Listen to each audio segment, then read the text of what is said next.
Hello, everybody. Welcome to my next show. And in today's talk show, I have Rutuja, my friend and colleague, who's currently working with LogMeIn.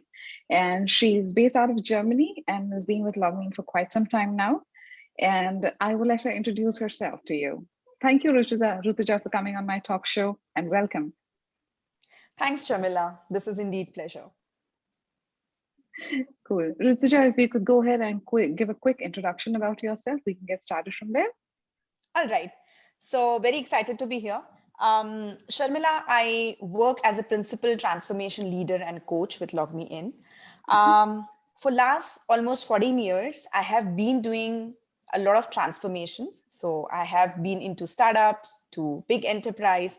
And the focus of my work has always been how do we bring excellence to the organizations, right? Okay. And transformation is all about change management. So introducing different frameworks or sometimes introducing some cultural changes or introducing something which the team really desire for. So I think it's not about just driving everything on strategy. So it could be a team level, it could be a department or strategy level. So I think I have dealt with all those kind of things, and I have had my failures and success along the way, because I think that this is very important part of your profession, that you keep your learning curve alive. And I think that's what helped me to be here. Just to highlight a few transformations which I'm involved right now, are objectives and key results. So OKRs, which is like a goal setting framework, which helps teams and departments and organization to get focus, to get some meaning out of their work, where you talk about alignment and you talk about the most meaningful things you want to achieve as an organization. So that's something I'm doing currently, which is like one thing which I can share. Okay, sure, Rutuja. Thank you. That kind of talks so much about your contribution to the organization, right? I mean, I believe very few companies have this particular role itself, right? And I think as much as I'm aware, I think it is very essential. Like you said, change management is so important, right? The only constant thing is change. And I think the only thing people refuse to do is change, right? So absolutely, that you've been doing this for almost 14 years, right, Rutuja? How do you kind of manage and bring in this change when there is so much resistance? Because in my workspace, I do some part of change management, but that's totally work related, right? There's so much of reluctance to even accept something because they're so comfortable in their space and everything seems to be going pretty well. So the first question is, why change when everything seems to be going pretty smooth, right? So when you're talking about cultural change impacting the entire organization and the way you kind of work, how do you kind of bring that change and create an impact to where you work and move that in a positive direction? If you could actually talk about that, that'll help. Yeah, absolutely. So Sharmila, like I liked how you said that change is the only constant thing, right? So if you do not change, you will get obsolete, right? So this, because we are living in a VUCA world, so where you have high volatility, you have uncertainty, complexity, ambiguity. So everything is moving with light speed, right? Everything is moving so fast. If you do not adapt, if you're not agile, if you're not really responding quickly, I'm not sure if it's the right way to approach, in today's world. So I think change is a part of, like, it has to be a DNA of every organization, right? And another thing, yes, resistance will be there. Even I don't like change. I mean, I'm so comfortable with what I'm doing each morning. So if someone asks me, hey, why not improve this habit and why not change it?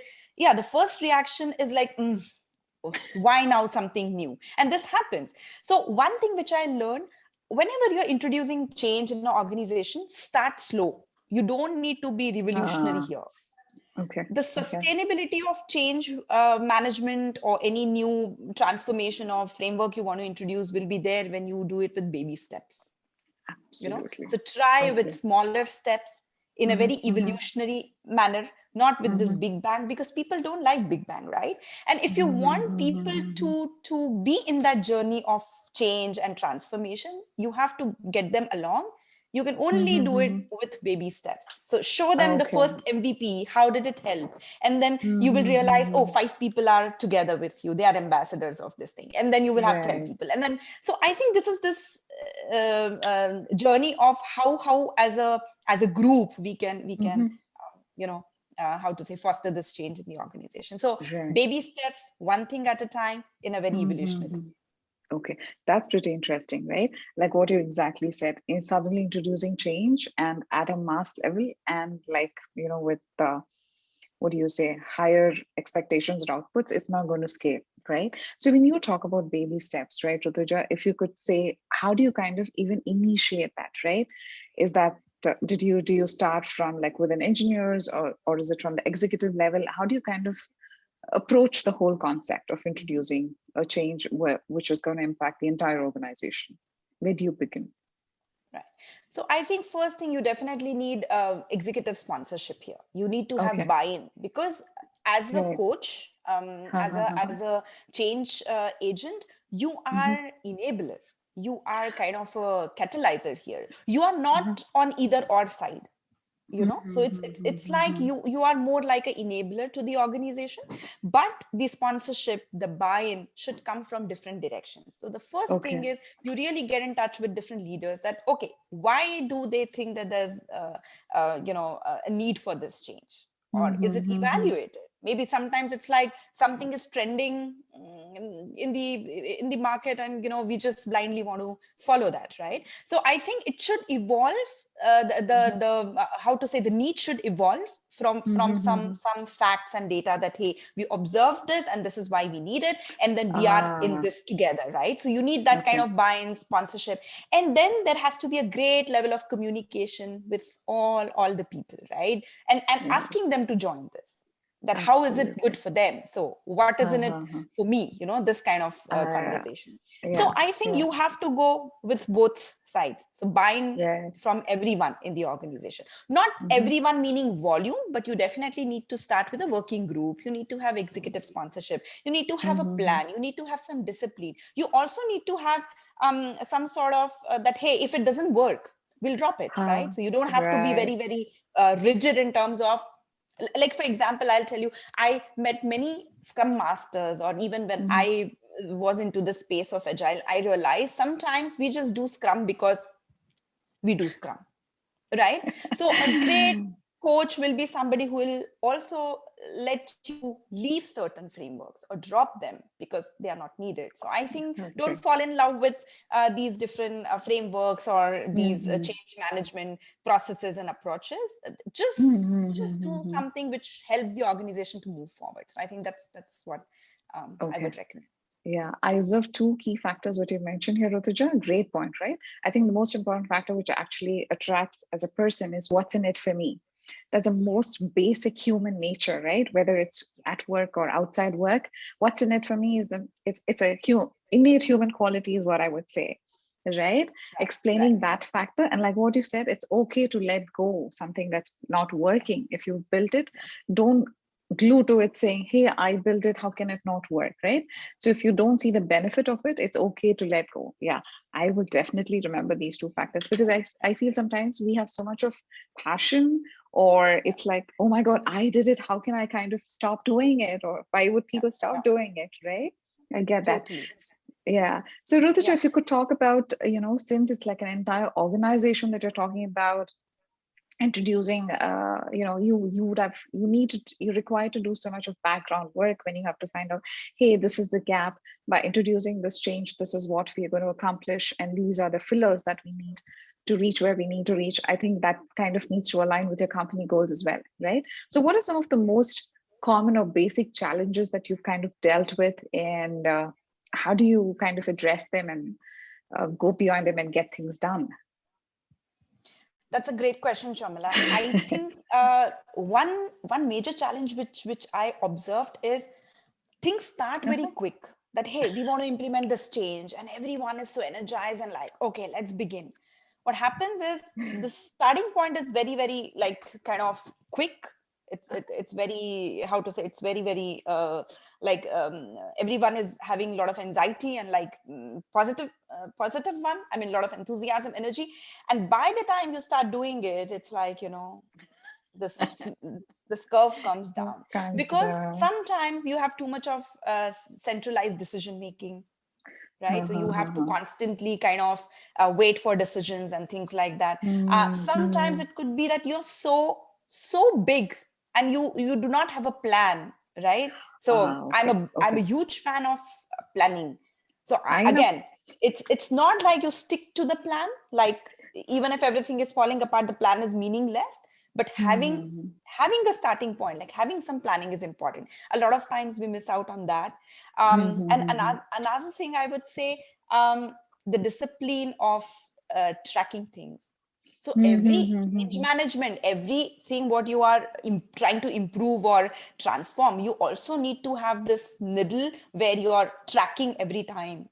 Where do I stand today and tomorrow? And so this constant focus on tracking and validating and you know, how to say, this discipline of being data driven. I think, Shamila, that's I know that about you so well, Rutuja. I remember we working on one of the projects, right, where it was about the women thing in the company, right? And I remember you were like, "Hey, ladies, tap. This is a reminder. Where are we with this?" Right? Everybody initially, the 2 meetings went so well, and after that, each of us had some. We had taken bits and pieces of it to combine and come back and have a conversation. For some reason, it kind of fell apart. And I remember you coming and knocking, sending an email saying, "Where are we with this? Can we huddle back and figure out what?" So I totally get it when you say you're more disciplined and you have a plan and you track it. Tracking, of course, I know personally how you do that. And Shamila, one thing also I learned: you cannot manage what you do not measure. That's like the bottom line of everything. It's so important. And another thing, you may come across like a little, like kind of, you know, you keep nudging and you're like, you know, like annoying person that you constantly want to track. So a lot of times that kind of feedback also I get. But I think it's very important because every meeting, every transformation, every initiative costs money, right? It's a cost center. Absolutely. Unless we are able to give good value or outcome there, it's like, you know, this meaningless meetings. So you are there, you kind of burn $10,000 in an hour having 4-5 people in the meeting, and you have no value out of that. So I think that's kind of principle of frugality, right? That you are accountable for every meeting you do and you're getting value out of it. So I think that's just nice. That was a very strong one, Rutuja, because I think sometimes meetings, like you say, we schedule for some time and sometimes they pull on, and sometimes you wonder what's the outcome of the meeting, right? When you're walking out of it. And continuous meetings, especially with this entire work from home, honestly, it's a brain drain. Right? Yeah, indeed. Indeed. Yeah. So you're associating it with the output from person perspective and also from a company's budget perspective, just nails it. Right.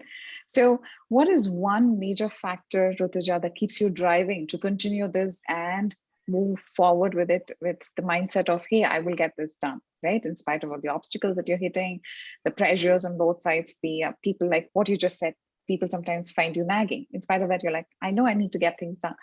What is it, that one major factor that you think still keeps you going forward? Maybe like the secret ingredient, you know? Yeah. So I think, Shamila, one thing is I love my job. Amazing. I'm so passionate. Yeah. And I'm so passionate to drive even small changes. That just thrills me, you know? So even some small improvement, it could be process improvement, a team's, I don't know, mindset improvement, culture improvement, or even, you know, getting closer to your goals. So this drives that kind of thing, that, hey, this need of achievement, you know, this gets fulfilled. And I think I really can see my passion lying there. So every time I'm driving such kind of thing, I don't feel it's work. I think I have been fortunate that my passion and my work are kind of lying in the same direction. So I think that's the reason it's never like stress for me, but it's more like this adrenaline go high because you want to do it, right? This is something which you personally connect yourself to. Absolutely. So I think this could be one reason which just keeps you going. And another thing, I think at the end of the day, it's about the organization trust you, and you are there for a reason. Totally. You have to give it back. Like if you don't give it back, I'm not sure if you're really being ethical to yourself and to your company. So I think this is this two-way ethics or integrity which you want to follow. Sure. Amazing, Rutuja. You really nailed it, right? By saying, I think the love you have for your job and the passion that you have is what actually keeps you driving, right? And finally, the way you kind of mentioned about you being ethical, right? I feel personally, right, I'm not sure how many people really related to that way, right? Saying, hey, you've been hired for a certain reason, here's the output. How much ethical am I being to the company who's employed me, right? Amazing, Rutuja. I mean, there are quite a few things that I learned here, and I think the best part was sure. If I may just add one a small point here as well. I have been fortunate to get great mentors and managers also throughout, right? Okay. So that's if you have a manager who trusts you, and if you have a manager who just constantly want you to do your best, I think this also gives so positive, influence that, I'm standing for her, I can't let her down or him down. So I think this is also this thing which great managers, great mentors do to their people, that just give them trust and enable them, and really, people will give it back. So I think this is so powerful, and you cannot have a training around this. It is so mutual. This trust happens over a one-on-one. This trust happens over a small conversation. So I think let this trust build between you and your people. And I think this is the strongest, this is the most powerful. You can't replace it with any other thing. I mean, that's my thought. So from that, I get the culture of the organization definitely plays a crucial role, is what you're saying. Yes, right? Yes, totally, absolutely. We can't deny this fact. I agree, right? Thank you so much, Rutuja. I mean, see, one of the major factors that I kind of learned is, taking baby steps, right? And one is it's okay to close a project or something that you started off, even when it's not seeing light, because midway you figure out that's the expected output is not being delivered for whatever dependencies and reasons, right? And you nailed it by saying, if you cannot manage, you cannot if you do not measure, you cannot manage it. Absolutely. Thanks for correcting that, right? If you do not measure, you cannot manage. I mean, I'm going to write it down somewhere and stick it for me. Yeah. That I think nailed it, because sometimes in one of my previous organizations, I remember I used to also play the role of a Scrum Master. There were always complaints from this team saying, hey, we have so many tasks, there's no time in hand, right? And then when you go ahead and look at that, it was all about, they were doing so many ad hoc tasks, which are not important, right? They didn't know prioritization. So like when you said about measuring it, so in terms of priority, in terms of time allocation, then they were able to manage. And then they said, oh, we don't have to extend our working hours, right? Totally. Yes. Definitely. I think that's just to add something, Sharmila, just to add something, I read a very good article somewhere where this author said that do not manage your time, manage your task. It's just a small shift. Usually what we do, the time is less, we need to manage more time.